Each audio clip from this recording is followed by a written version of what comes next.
Well, this is where your family's always number one. Here at 96.5, we've got the Family Show this morning with Liam and Robbie. We've got our social media expert, Richenda joining us on the radio today. Now, when the big disasters hit, it's very easy from your armchair to say, yeah, good on you guys, giving aid and doing your bit. But there's a new term kicking around called Slacktivist.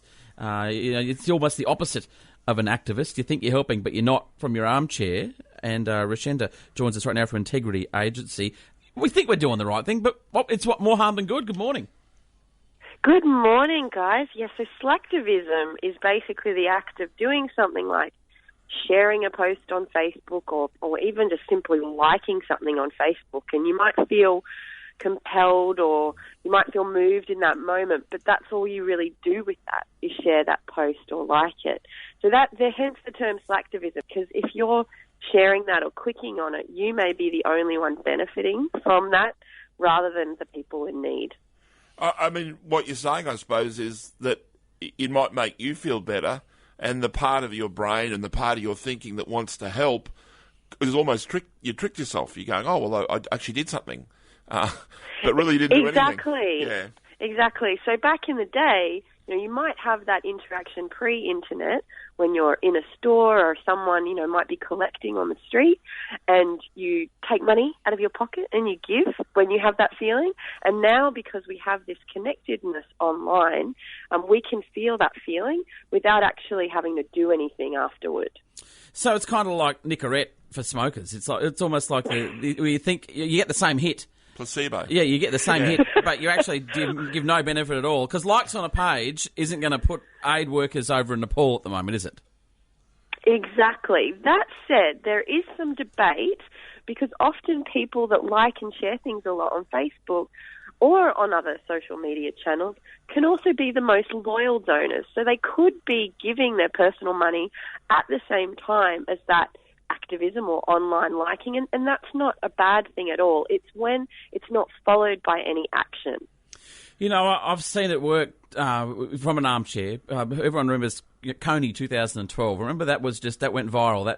And there was documentaries, and it went on from one simple post. Everyone was posting and reposting and liking and saying, hey, did anyone know this was actually going on? Yeah. And I can't even remember where it was going on, but I remember at the time, pressing like at the time. Yeah. And feeling quite compelled. And I think it was social media that really showed the world there was actually an issue there. So it does have its benefits, doesn't it? It absolutely does. And Coney is a good example. It's easy for us to say, wow, that happened quickly and we found out about this and we did something, which is, that we highlighted the issue. A lot of people also gave Invisible Children, which was the cause behind that video. I think they had over $50 million that were raised in $8 million donors on their database, which means that those people would likely give again to that cause. So something can go viral. You can forget it in a minute, but that doesn't mean it doesn't have an impact. What I saw, I was managing social media for the Haiti earthquake 5 years ago, and we were able to raise $250,000 from social media, and that was when it was just starting. So it's not a bad, channel, really, a bad place.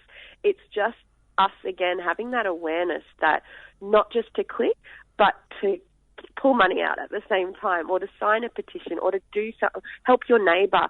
I mean, obviously it starts in our backyard, but it shouldn't stop there. I mean, there are photos doing the rounds this morning, and there's going to be more coming through of the earthquake in Nepal. There's obviously the volcano in Chile at the moment. There's disasters left, right and centre.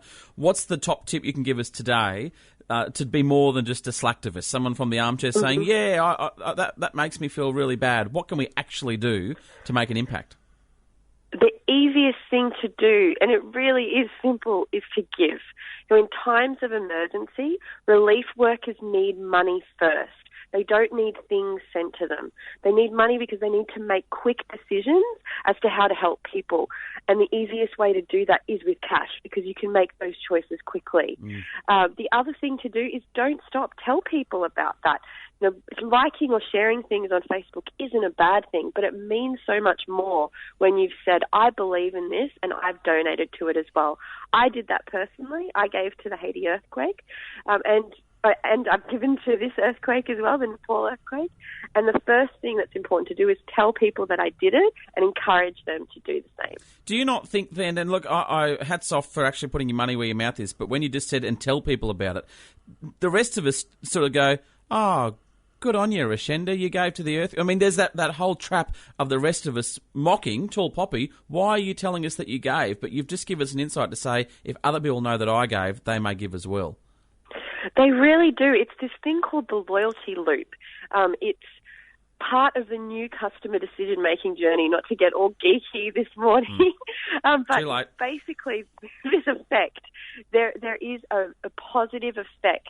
When you tell people that you've done something, they are more inclined to do it too. If you're just sharing, you know, an article or a piece of news, they may or may not do something, but there is this power in when we say that we've stepped up to do something that other people want to join us. And I think also, you know, the positive side of Facebook, social media, just even the internet, as far as supporting something like, for example, what's happening in Nepal at the moment, that because you know you are maybe choosing a charity, going onto their website, it's all safe. You know that money's going to where it's needed. Going back to you saying someone comes up to you in the street with a cup, you know, there was always that sense, old school for me, was like, well, is that, you know, they might have had a badge or something. Where is that money really going? And I think that's the upside of social media. One, getting the word out. Two, creating a facility where people can just take a minute out of their day and give, because we've got so much compared to what they've got in Nepal, as an example. We've got so much. Oh, absolutely. I mean, 3,000 people are being confirmed dead. I know that World Vision is trying to help 100,000 people right now, from finding shelter to creating child-friendly spaces. I mean, this is a devastating disaster, but we shouldn't feel helpless. These charities have been working in Nepal, some of them for over 50 years.